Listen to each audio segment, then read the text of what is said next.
میں 2 دن سے مسلسل تیاریوں میں مصروف تھی کیونکہ ہم لوگ کراچی سے لاہور جا رہے تھے۔ کراچی میں ہم لوگ کچی بستیوں میں رہائش پذیر تھے۔ مکان تو ہمارا اپنا تھا، لیکن مکان کیا تھا، بس برائے نام 4 دیواری ہی تھی۔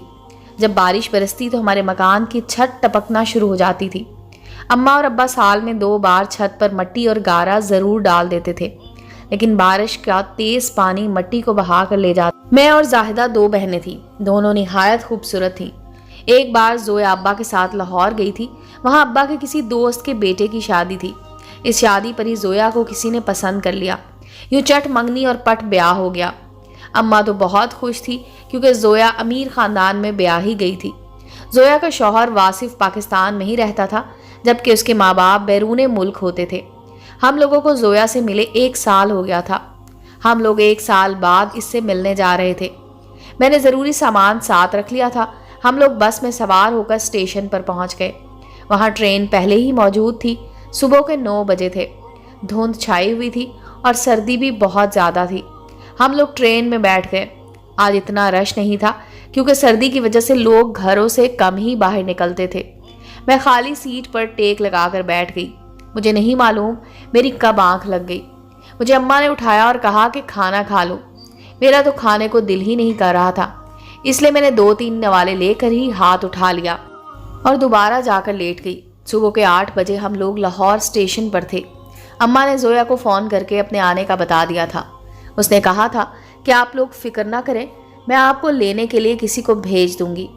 ابھی اسٹیشن پر آئے 5 منٹ ہوئے تھے کہ زویا کا فون آ گیا۔ اس نے بتایا کہ میں نے واصف کے کزن عدنان کو آپ لوگوں کو لینے کے لیے بھیجا ہے۔ اس نے عدنان کا حلیہ بھی بتا دیا تھا۔ اسے ڈھونڈنے میں زیادہ وقت نہ لگا، وہ ہمیں گاڑی پر لینے آیا تھا۔ ہم لوگ ٹھیک آدھے گھنٹے کے بعد زویا کے گھر کے باہر تھے۔ زویا کا گھر بہت شاندار تھا۔ میں اس کی قسمت پر رشک کر رہی تھی۔ جب ہم لوگ زویا کے گھر کے اندر داخل ہوئے تو میں زویا کو دیکھ کر حیران رہ گئی۔ جینز کے ساتھ اور کھلے بالوں میں وہ بے حد حسین لگ رہی تھی، جبکہ میں نے تیل لگا کر بالوں کی کس کر چوٹیاں بنائی ہوئی تھی اور کھلے لمبے کپڑے پہنے ہوئے تھے۔ دوپٹہ بھی کس کر لیا ہوا تھا۔ وہ ہمیں گھر کے اندر لے گئی۔ ہر چیز بہت خوبصورت تھی۔ میری طرح اماں بھی بہت حیران ہو رہی تھی۔ کہا ہمارا گارے مٹی والا گھر، اور کہاں یہ اتنا بڑا شاندار گھر۔ انہوں نے ہمیں الگ کمرے میں رکھ دیا، جبکہ میں تو اماں کے بغیر سو نہیں سکتی تھی، اس لیے میں نے اماں کے ساتھ سونے کو ترجیح دی۔ زویا نے مجھے اپنے کپڑے لا کر دیے اور کہا کہ نہا کر یہ پہن لو۔ اس نے جاتے جاتے مجھے تنبیہ کی، نہا کر بالوں کو تیل مت لگانا، نہ ہی کس کر چٹیاں بنانا۔ میں نے نہا کر خوبصورت جوڑا زیب تن کیا اور بالوں کو کنگھی کر کے کھلا ہی چھوڑ دیا۔ جب میں نہا دھو کر باہر نکلی تو اماں بھی یکدم مجھے دیکھ کر حیران رہ گئی۔ ہم لوگ ناشتہ کر کے باہر لان میں آ گئے۔ زویا کا شوہر گھر پر نہیں تھا، وہ آفس گیا ہوا تھا۔ البتہ واصف کا کزن عدنان گھر پر ہی موجود تھا۔ عدنان ساتھ والے گھر میں ہی رہتا تھا۔ اماں کافی دیر تک زویا سے باتیں کرتی رہی۔ واصف ابا کو باہر لے گیا۔ واصف سے ہماری ملاقات رات کے کھانے پر ہوئی۔ زویا اور واصف کی جوڑی پرفیکٹ تھی۔ وہ دونوں ایک دوسرے کے ساتھ خوبصورت لگ رہے تھے۔ واصف نے مجھ سے زیادہ بات نہیں کی۔ 1-2 باتوں کے بعد وہ وہاں سے اٹھ کر چلا گیا۔ زویا کا کہنا تھا کہ واصف بہت مصروف ہوتے ہیں، اس لیے گھر آ کر بھی اپنا کام ہی کرتے رہتے ہیں۔ میں دن کے وقت بھی سو گئی تھی، اس لیے مجھے نیند نہیں آ رہی تھی۔ میں اٹھ کر کمرے سے باہر آ گئی۔ باہر ٹھنڈ بڑھ چکی تھی۔ میں نے گرم شال اپنے گرد لپیٹی اور باہر آ کر بیٹھ گئی۔ تھوڑی دیر بعد مجھے محسوس ہوا کہ کوئی میرے پیچھے ہے۔ میں خوفزدہ ہو گئی۔ میں نے ڈرتے ڈرتے پیچھے مڑ کر دیکھا تو وہ واصف تھا، جو ہاتھ میں سگریٹ سلگاتے ادھر سے ادھر چکر لگا رہا تھا۔ وہ عجیب سی نظروں سے میری طرف دیکھ رہا تھا۔ میں فوراً اٹھی اور کمرے کی طرف بڑھ گئی۔ مجھے پتہ نہیں کیوں محسوس ہو رہا تھا جیسے واصف ہمارے یہاں آنے سے خوش نہیں ہے۔ صبح اٹھتے ہی میں نے جب زویا سے اس بات کا ذکر کیا کہ تمہارے شوہر کو ہمارا یہاں رہنا پسند نہیں ہے، تو زویا نے کہا کہ تمہیں کوئی غلط فہمی ہوئی ہے، وہ خاموش طبع ہے، کم ہی بات کرتے ہیں۔ وہ تو رات مجھے کہہ رہے تھے کہ اپنے گھر والوں کو ہمیشہ کے لیے یہاں پر ٹھہرا لو۔ مجھے اس کی بات سن کر تسلی ہوئی۔ اگلے دن سب لوگوں کا باہر گھومنے کا پروگرام بن گیا۔ میرا دل نہیں چاہ رہا تھا۔ میں نے کہا میں پھر کسی دن چلی جاؤں گی۔ سب لوگ رات کے وقت گھومنے پھرنے چلے گئے۔ میں گھر پر ہی رک گئی تھی۔ میں نے کمرے میں آ کر ٹی وی آن کر لیا۔ میرے کمرے کا دروازہ کھلا ہوا تھا۔ اچانک واصف میرے کمرے میں آ کر بیٹھ گیا۔ اس کے ہاتھ میں چائے کے 2 کپ تھے۔ میں بری طرح گھبرا گئی۔ میں نے جلدی سے باہر نکلنا چاہا۔ واصف نے میرا ہاتھ پکڑا اور کہا میری طبیعت ٹھیک نہیں تھی، اس لیے میں واپس آ گیا ہوں۔ میں اکیلا بور ہو رہا تھا تو میں نے سوچا کہ تمہارے ساتھ چائے ہی پی لوں۔ اس نے مجھے بیڈ پر بٹھا کر ایک چائے کا کپ مجھے پکڑا دیا۔ اس کی آنکھیں عجیب طرح سے مجھے گھور رہی تھیں۔ میں گھبرا کر ایک طرف ہو کر کونے میں بیٹھ گئی۔ چائے کے دوران ہمارے درمیان کوئی بات نہیں ہوئی۔ چائے ختم ہوتے ہی واصف نے مجھے کہا کہ نیچے تہہ خانے میں میری کتابیں پڑی ہوئی ہیں، وہ مجھے لا کر دے دو۔ مجھ سے سیڑھیاں نہیں اترا جاتا۔ میرے پاؤں میں فریکچر ہوا تھا، جس کی وجہ سے مجھے سیڑھیاں اترنے میں تکلیف ہوتی ہے۔ میں نیچے تہہ خانے میں واصف کی کتابیں لینے چلی گئی۔ میں نے ہر جگہ دیکھ لیا لیکن مجھے کتابیں نظر نہیں آئیں۔ جیسے ہی میں سیڑھیاں چڑھنے لگی تو واصف آخری سیڑھی پر کھڑا تھا۔ اس دن میں بہت چیخی چلائی لیکن کسی نے میری آواز نہیں سنی، اور پھر وہ مجھے برباد کرتا ہوا وہاں سے جانے لگا۔ تو بولا کہ کوئی بھی تمہاری بات پر یقین نہیں کرے گا، اس لیے منہ بند رکھنا۔ میں کافی دیر تک وہاں بیٹھی روتی رہی۔ جیسے ہی سب لوگ گھر واپس آئے تو واصف گھر سے جا چکا تھا۔ میں نے سوچا میں سب کو واصف کی حقیقت بتا دوں، لیکن مجھے یہ بھی ڈر تھا کہ اگر کسی نے میری بات کا اعتبار نہ کیا تو میری زندگی برباد ہو جائے گی۔ میں نے ساری رات آنسوؤں میں ہی گزار دی۔ صبح ہوتے ہی میں نے اماں کو سب کچھ سچ سچ بتا دیا۔ پہلے تو اماں میری بات پر یقین نہیں کر رہی تھی، لیکن میں نے اماں کو یقین دلایا کہ یہی سچ ہے۔ اماں نے مجھے چپ رہنے کے لیے کہا، کیونکہ اگر میں زبان کھولتی تو میری بہن کا گھر بھی برباد ہو جاتا۔ عدنان مجھ میں دلچسپی لینے لگا تھا۔ ایک دو بار تو اس نے زویا کو بھی کہہ دیا تھا۔ اماں بھی یہی چاہتی تھی میں عدنان سے شادی کر لوں تاکہ میرا رشتہ بھی اچھے گھر میں ہو جائے، لیکن میں عدنان کو کسی بھی بات سے بے خبر نہیں رکھنا چاہتی تھی۔ عدنان کا رجحان میری طرف بڑھ رہا تھا۔ میں نے سوچا میں عدنان کو ساری حقیقت بتا دوں گی۔ اگر وہ مجھے اس صورت میں قبول کرنے کے لیے تیار ہے تو مجھے عدنان سے شادی پر کوئی اعتراض نہیں۔ اماں نے مجھے سختی سے منع کیا تھا کہ عدنان کو تمہارے متعلق کچھ علم نہیں ہونا چاہیے، لیکن میں اپنی زندگی دھوکے کی بنیاد پر نہیں رکھنا چاہتی تھی۔ میں نے عدنان کو ساری حقیقت بتا دی۔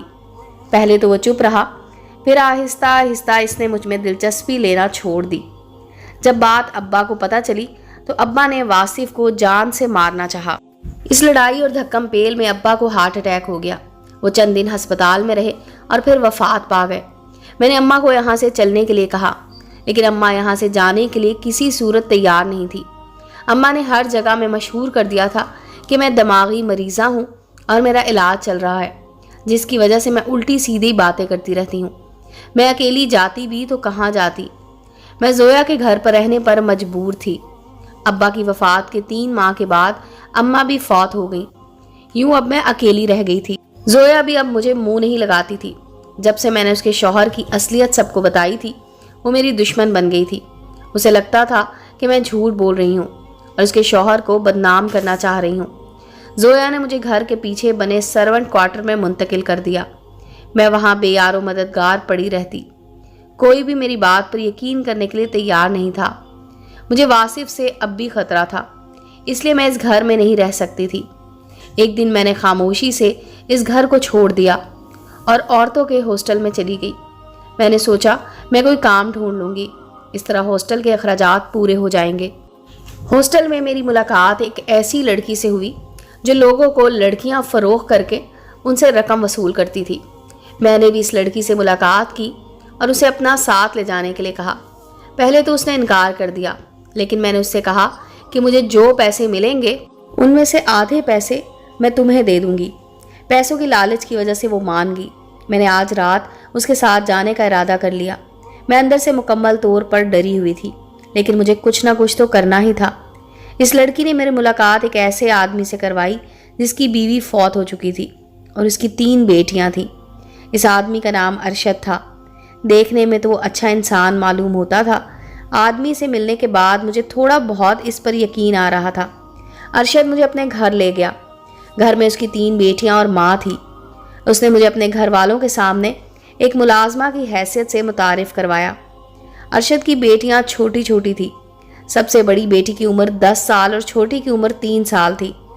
میں نے دل لگا کر ان کی بچیوں کو سنبھالا۔ بچیاں مجھ سے مانوس ہو گئیں۔ ہر بات پر وہ مجھ سے پوچھ کر کرتی۔ ہم سب بہت خوش تھے۔ ارشد میرا بہت خیال رکھتا تھا۔ وہ مجھے تنخواہ کے علاوہ کپڑے اور ضرورت کی چیزیں بھی لا کر دیا کرتا تھا۔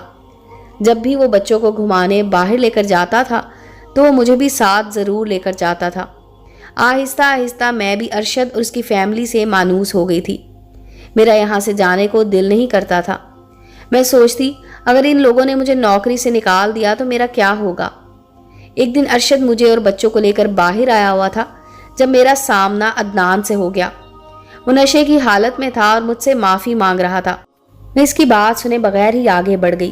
ارشد نے ایک دو بار میرے متعلق جاننے کی کوشش کی لیکن میں نے اس کو کچھ بھی بتانا مناسب نہیں سمجھا۔ مجھے ڈر تھا کہ کہیں یہ بھی مجھے گھر سے نہ نکال دے۔ اتنے اچھے لوگوں کا اس دنیا میں ملنا ناممکن تھا۔ میں نے بھی ارشد کی بیٹیوں کی پرورش میں کوئی کسر نہیں چھوڑی تھی۔ کہنے کو تو میں ملازمہ تھی کیونکہ مجھے اس کام کے پیسے ملتے تھے، لیکن میں یہ کام ملازمت کے لیے نہیں بلکہ اپنی دلی خوشی کے طور پر ایسا کرتی تھی۔ میں نے اپنا رہن سہن اور طور طریقہ شہر کے لوگوں کے مطابق ڈھال لیا تھا۔ مجھے ایسے محسوس ہونے لگا تھا جیسے ارشد مجھے پسند کرتا ہے۔ میں پہلے ہی ایک مرد کی ڈسی ہوئی تھی۔ میرے لیے کسی اور مرد پہ اعتبار کرنا ممکن نہ تھا۔ البتہ میں ارشد کی دیکھ بھال بیوی کی طرح ہی کرتی تھی۔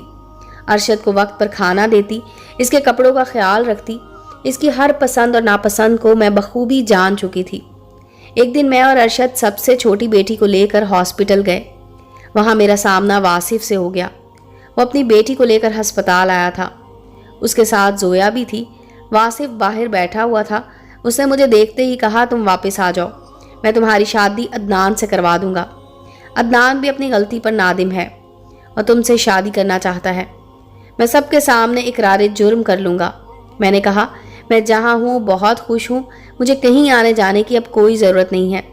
واصف نے کہا تم جس شخص کے ساتھ رہ رہی ہو اس کی شہرت اچھی نہیں ہے۔ اگر تمہیں یقین نہ آئے تو میں تمہیں ثبوت دے سکتا ہوں۔ میں نے کہا مجھے کسی بھی ثبوت کی ضرورت نہیں ہے۔ میں یہ سب کہہ کر واپس تو آ لیکن میرے دل میں ارشد کے متعلق شک بیٹھ گیا تھا۔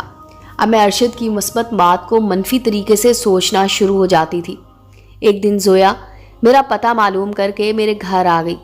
اس نے آتے ہی مجھے گلے سے لگا لیا اور رونا شروع ہو گئی۔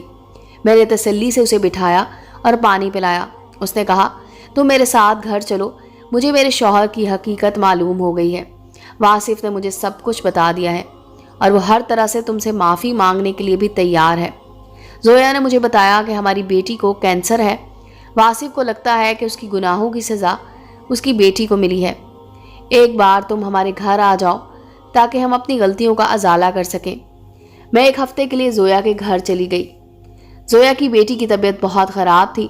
مجھے اس کی بیٹی پر رحم آ گیا۔ واصف نے مجھ سے جھوٹ بولا کہ عدنان سعودیہ گیا ہوا ہے، جیسے ہی وہ واپس آئے گا تب تک تم یہاں ہمارے پاس رہو۔ مجھے بھی یہی بہتر لگا تھا، لیکن واصف کے جھوٹ کا پردہ زویا نے فاش کر دیا۔ اس نے مجھے بتایا کہ عدنان نے نشے کی حالت میں خودکشی کر لی ہے۔ میرا زویا کے پاس رہنا کسی طرح بھی مناسب نہیں۔ جو شخص میرے ساتھ زیادتی کر سکتا ہے اور پھر بعد میں مزید جھوٹ بول کر مجھے اپنے گھر رکھ سکتا ہے، مجھے اس شخص سے اچھائی کی امید بالکل نہیں تھی۔ میں ایک لمحہ بھی ضائع کیے بغیر زویا کے گھر سے چلی آئی۔ زویا کی بیٹی کی طبیعت بہت خراب ہو گئی۔ اسے ہسپتال لے جایا گیا لیکن وہ بچ نہ سکی۔ واصف اپنی بیٹی کے غم میں پاگل ہو گیا۔ اسے پاگل خانے بھیج دیا گیا۔ زویا اب اکیلی اس گھر میں رہتی ہے جہاں سے اس نے مجھے ذلیل اور رسوا کر کے نکلنے پر مجبور کیا تھا۔ میں اللہ کا جتنا شکر ادا کروں اتنا ہی کم ہے، کیونکہ مجھے ارشد جیسا شریف انسان ملا جو عورتوں کی عزت اور قدر کرنا جانتا ہے۔ میں نے واصف کے پیچھے لگ کر ارشد کو نہیں چھوڑا۔ میں نے ارشد سے شادی کر لی اور آج میں بہت خوش ہوں۔